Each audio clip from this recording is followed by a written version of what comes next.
willfully, there remain no more sacrifice for sin, but a certain fearful looking for of judgment, fire and indignation which shall devour the adversary, which means I become an enemy when I willfully sin. I stay at home just because I didn't want to come.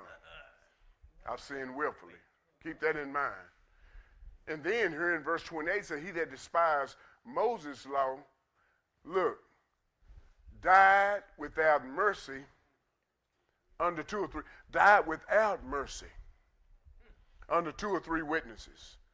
Let me show you how serious it is when you stay at home because you don't want to come. Next verse. Of how much sore punishment, of how much worse punishment suppose you shall be, do you suppose you deserve? He says, who have trodden underfoot the Son of God. Why did Jesus die? To save us.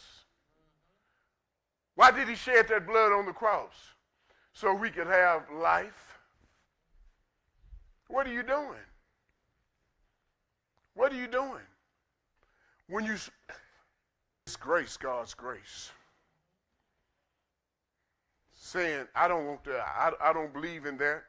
I don't care nothing about it. I don't want it. That's disgracing God's grace. When you do despite unto the Spirit of grace, you're saying, God, I don't want that grace. I don't have to have that. You're going to save me anyway.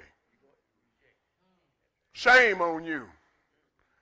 Shame on us when we think like that. Am I right about it? We know him that hath said, vengeance belongeth unto me. I recompense, saith the Lord. And again, the Lord shall judge his people. We're being judged every day, whether you know it or not.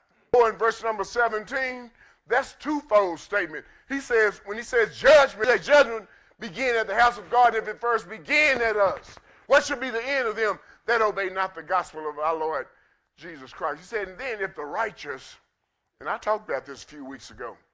He said, if the righteous, who is he talking to? Christians. And said, if the righteous